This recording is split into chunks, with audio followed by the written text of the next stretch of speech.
Hello, good morning mga katropa Entreps. May papakilala po ako sa inyo ngayon. Isa kong leader at business partner mula sa Lebanon.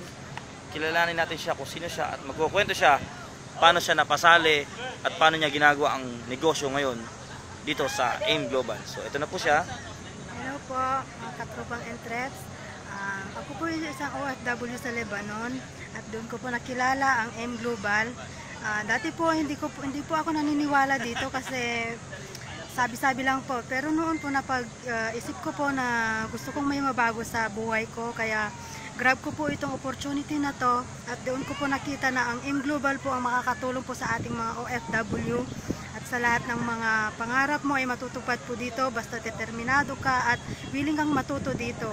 Ngayon po ay member na po ako ng Seven Heads Club at pumunta po ko dito dahil po sa ACI concept, nakapagbakasyon po ako at ngayon pong araw na to ay gaganapin po yung biggest smileys na ilalathala sa Book of Records po. Yes. At bukas po ulit ang big event po para sa 9th year anniversary ng ating company. At sa lahat po ng hindi po nakakaalam ng AIM Global, join po na po kayo ngayon at i-grab nyo na po dahil napakalaking kitaan po dito. Mag 7 heads po kayo. Thank you, upline. Bye-bye.